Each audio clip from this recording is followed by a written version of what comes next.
Hey, what's going on? Jeff Ratcliffe here. On paper, the Miami Dolphins may not be one of the best teams in the NFL, but is there fantasy value that we can salvage from this team in 2019? Let's preview for fantasy football purposes the 2019 Miami Dolphins. I think you have to start at the quarterback position. The Ryan Tannehill era is officially over. Tannehill, of course, now the backup in Tennessee. And we don't know exactly if this era that we currently have in place is going to last very long, because the team has Ryan Fitzpatrick coming over from Tampa Bay. And then, of course, they traded for Josh Rosen, who was bounced from Arizona after just one season. I mean, first-round pick bounced from his team after one season. Now, can you blame Arizona for Kyler Murray? But let's talk about the Dolphins. Ryan Fitzpatrick, for a brief moment in time last year, looked like an absolute rock star both on the field and off the field. You remember that interview.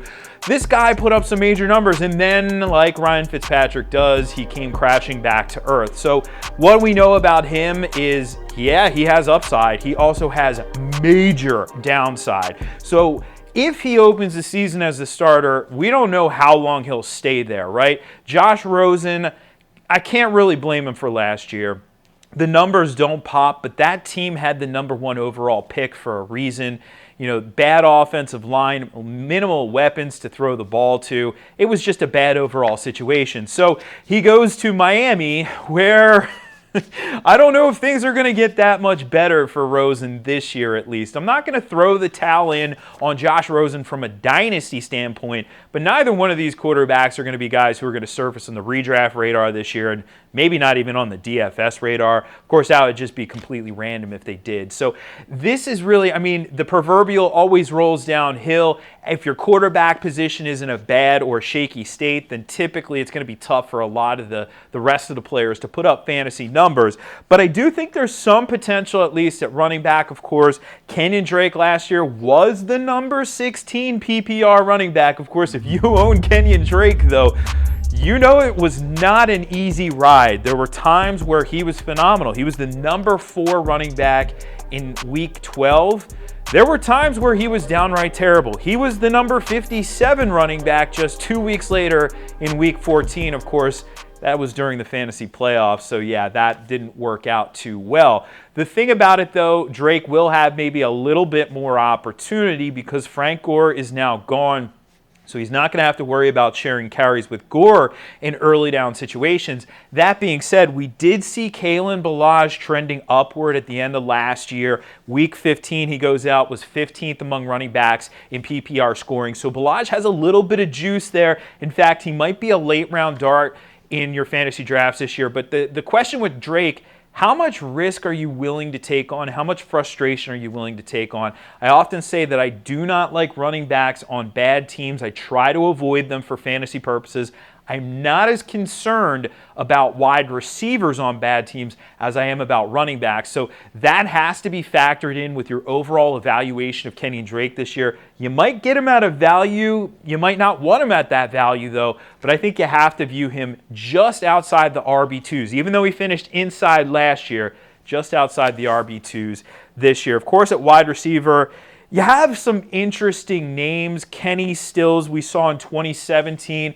He was a top 30 wide receiver in PPR. He's shown upside over the course of his career, but then, last year, just 60 targets, and it's not like he missed significant time. He played 15 games last year. So while there's a little bit of upside with him, it's tough to get too excited given the quarterback situation. Of course, every year, Devontae Parker is going to break out, right? Well, it hasn't happened yet, and despite what the Miami beat writers are saying, I'm not going to hold my breath on that one this year. This year, not taking the bait, not drinking the Kool-Aid, not drafting Devontae Parker.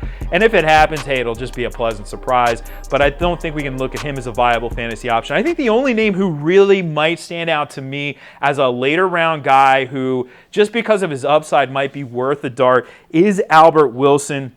Last year, he had 2 top 10 fantasy finishes over the first 7 weeks of the season. Now, the key with Wilson is this guy is going to need to stay healthy for him, obviously, to return on investment here. So he hasn't shown the ability to do that, at least recently. But if he can stay healthy, given his role in that offense and his potential upside, I mean, he's a great athlete, lots of speed. at least he gives you a little bit of bang for your buck in the later rounds. You're not going to get much bang for your buck, though, at tight end in Miami. The Dolphins did spend an early pick in last year's draft on Mike Gesicki, the all-world freakish athlete from Penn State, but it does take tight ends a good bit of time before they develop in the NFL for most tight ends. So I don't expect to see much out of Gesicki this year for fantasy purposes.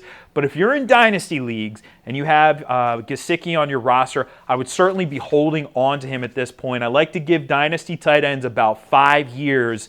And I know that sounds like a long time, but that's the beauty to dynasty leagues.